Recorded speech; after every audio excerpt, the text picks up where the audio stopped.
Hello everybody, this is another Hot Wheels collector video. Today we are looking at the McLaren F1. This car features in the 2022 F case. This is an older car, but it was one that I was missing for such a long time.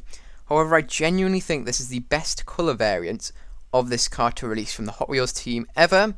They even released it in black in the Car Culture series in the Jay Leno set last year as well. And yeah, that's quite interesting that they did two black McLaren F1s in literally the space of a year. I feel like you get a lot of value for money in this mainline one, but we will get into that in just a little bit. I'll quickly mention where I actually found this car from then. So I actually found this car in a pretty local Poundstrecher or bargain buy store. Essentially, they're just the same store under a different name. So that doesn't really matter which one you get them from, it's the same company essentially. And yeah, they were quite expensive at £2.50, but it was one of the cars which I was missing, and it's my favourite colour of it to come out, and I really don't think there'll be a better colour, so I thought, you know what, I will get this thing because I do genuinely like it. If I didn't like it, I wouldn't have picked it up at that price. But anyways, let me give you some facts about the real life car before we get into the showcase of the Hot Wheels model. So in real life, this car has a 6.1 litre V12 engine, which produces 627 horsepower, and 705 Newton meters of torque, converted to 520 pound-feet of torque. This car also has a 0 to 60 in 3.2 seconds, and a top speed of 241 miles per hour. That's the equivalent to 388 kilometers per hour. I find that really impressive, especially for this car's age. It's from the 90s, essentially, the mid-90s. So really quite impressive top speed figure there, as well as the 0 to 60. I was really surprised, and I even double-checked. Literally in Google, when I was finding my facts, I literally retyped it in thinking this has got to be the figures for the McLaren Senna. Nope, it's for this thing. A really, really cool car. This was actually the first ever McLaren made as well, and this car was rear wheel drive. When it was new, it costed between $800,000 all the way to $1 million. That's the equivalent to £656,000, of course, all the way up to £820,000. Only 106 units of the McLaren F1 were made between 1992 and 1998. And this car now has a whopping value of £16 million or $19.5 million. Super valuable and very rare as well, since it was pretty limited production. Oh, and one thing I almost forgot to mention is this car does feature in the factory fresh set for 2022. And is car number 4 out of 10 in that set. But anyways, that's it for the facts about this thing. Now let's move on to the showcase of the Hot Wheels model. Alright, so kicking off this showcase, we'll first of all take a look at the side of this car, and I'll first of all mention the wheel choice on this thing. So this car is rolling on the 5-spoke wheels, which debuted in 1995, and they have been painted in chrome. I think they suit this car fantastically, and I genuinely don't think there are any better wheels in the mainline that would have suited this car better. And yeah, that's it for the wheels on this thing. Now onto the actual colour of the car then. So this car is all painted in a glossy black colour. Again, I think that suits this car great. Really nice colour choice on this thing. As for the side tampo on this thing, there is absolutely none of it. And the only actual detail which is missing in terms of tampo work is the side indicator or side marker light. You can see on the casting itself there, it does feature, but on the mainline it is actually not there. That is unfortunate, however it is just a small detail, and honestly I'd rather that detail was missing and the headlights and the rear section of the car was all done properly, in which it actually is done properly, and I'm really impressed with it, but we will get into that in just a second. As for the actual metal casting itself, I will mention that this car does not feature any wing mirrors, and the final thing I do want to talk about is this nice side vent which features in the actual metal casting. So it doesn't actually lead anywhere. It's not a hole in the metal casting, or it's not a shut off if you want to talk fancy terms. It's just modelled into the actual casting itself and doesn't actually lead anywhere. That is unfortunate, but they have done a pretty decent job on it. It does look quite realistic, particularly in the black colour. The other colours of this car though don't quite look as good. In fact, I'm not a big fan of any of the other colours. I think the other colour which is decent is the silver, and the rest are just not that great in my opinion.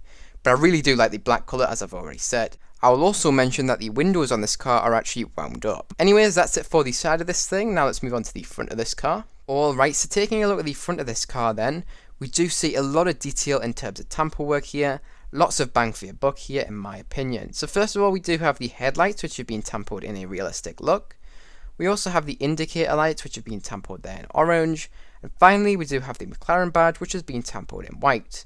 We also do have the two lower vents featuring on this car as well. They're actually a hole or a shut-off in the metal casting, and they do lead to what I believe to be the black base plastic.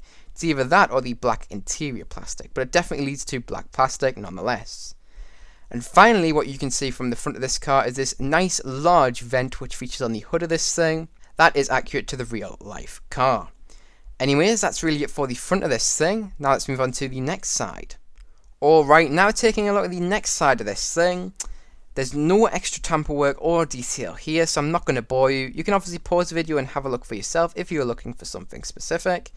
If not, let's move on to the rear of this thing. Alright, so taking a look at the rear of this car then. There's a lot of detail here, so let's get straight into it.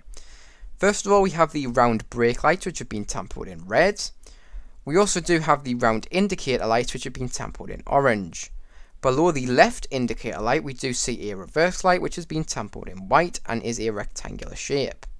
To the right of that reverse light, we do see a fog light, which is tampered in red, and that is also a rectangular shape. And below the fog light, as well as the reverse light, we do see a reflector, and that has been tampered in red as well. As for the rest of the tamper on the rear of this thing, we do have quite a large and nicely executed rear vent to this car, tampered in black and silver. On the left of that vent, we do have Ryu Asada's logo, because if you didn't already know, by the card art in the background, Ryu Asada did design this car, and his logo has been done in red and white. On the right of this rear grille, we also do see the F1 badge, which has been tampered in red, and below that we do see the McLaren badge, which has been tampered in white and black. That is it for the tamper work on the rear of this car. Now let's take a look at the actual metal casting itself. So you can see there are 8 different smaller vents which feature below the main vent on the rear of this car. Those are little bumps in the actual metal casting and have been tampered slightly in a black tampo. It's very difficult to see, but you might be able to just see it in video form. It's difficult to see in person as well, but it is there, and they have been tampered very nicely there. The only other detail which we do see on the rear of this thing is we do see quad exhaust tips, which have been created through the black base plastic. The diffuser section of this car, or part of the rear bumper of this car, has been created through that black base plastic as well.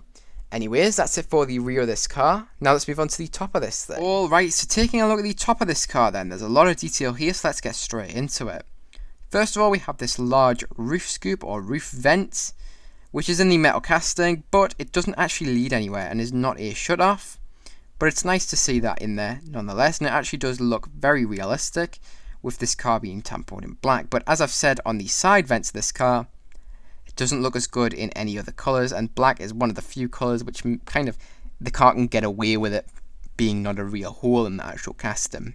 And the final bit of detail we do see in the metal casting is these small rear vents, which are obviously for the engine of this car. The engine is situated in the rear of the car, so those vents do help to cool and remove the hot air from the engine. Those vents don't actually lead anywhere, they're just kind of little slits in the actual casting, creating a bumped effect. But again, they don't lead anywhere, they don't lead to any plastics or anything, so they do look quite good on the black version of this car, but on other colours I'm pretty sure they just won't look as good.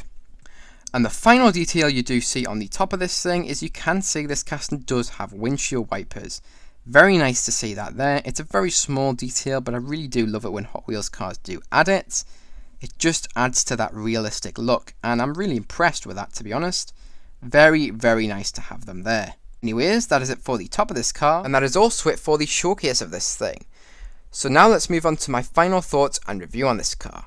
Alright, so now it's time for my final thoughts and review on this car. I really do like this thing, from the actual casting itself to the level of detail in terms of tamper work. It's all just there. I really love the fact that they have painted this in a glossy black. I genuinely don't think there will ever be a better colour of this car from the Hot Wheels team. It's just very nice, and I think it really makes the vents on this car look a lot more realistic as well. Since they aren't actual shut-offs and don't lead anywhere, other colours kind of highlight that fact, but this one kind of disguises it and makes it look a lot better in my opinion. I also love the fact that this car is rolling on chrome wheels. I think they look great in chrome, but also the fact that they have been done as 5 spokes. I genuinely don't think there was any other better wheel choice for this car. I'm also very impressed with the level of tamper work on this thing, particularly in the rear of the car.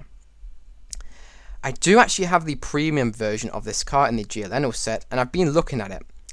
And genuinely, I don't think there is any differences in terms of the rear details of that car and the front. That just shows you how good this mainline is and how much detail it has.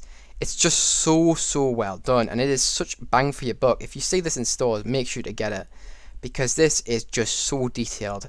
You're paying a very small price for a very high quality, premium looking car, and there's really barely any details missing. The only things that I don't like is the fact it doesn't have any side marker lights, but that's understandable for a mainline. You expect that. There will be some details missing on the main lines, and so that will not affect my end score. But what will is the fact that this casting does not have any wing mirrors. That's a big gripe of mine. Whenever I see it on Hot Wheels cars, I just get really sad, especially when it's a really well executed one like this one. It's just a small detail that they can add to their cars. It doesn't cost them much more. It's not a whole lot more faff for them to do, but they just don't add them to some cars, yet they do on others. There is no real logical reasoning behind it. They used to pull the card of saying, well, kids usually collect these cars, and when they race them down the tracks, the wing mirrors fall off. But I've never really understood that, because aren't the cars going to get chipped before the wing mirrors fall off? So kids don't care about that, but they care about wing mirrors. Unless it's some kind of choking hazard thing, I don't know. They probably try and do something stupid like that, but they know for a fact that the main demographic of the Hot Wheels models are adults, whether it be premium cars or mainlines, and I really hate it when premiums don't have wing mirrors. There's no excuse behind that. But anyways, I'm going to go on a rant if I don't stop myself here. So there you go, that does lead me on to my score out of 10. When I have this car out of 10, it's going to be receiving a very solid and well earned 9.5 out of 10. Again, the only reason why it's not a 10 out of 10 is because it doesn't have wing mirrors. If it had them, it would be an easy 10 out of 10, because this car is so well executed other than that. But anyways, that is it for this video. So if you guys did enjoy, make sure to like. If you're new to the channel, subscribe. Remember to also press that notification bell so you're not missing new uploads. Remember, you can also share this video with any friends, family, and any groups who may be interested. But remember, don't feel pressured if you don't feel like you have anybody who may be interested. You watching this video all the way to the end means so much to me, and I really do thank you for making it all the way up until this point. But anyways, that is it for this video, so I hope you guys enjoyed, and I hope to see you guys in the next one. Bye bye everyone.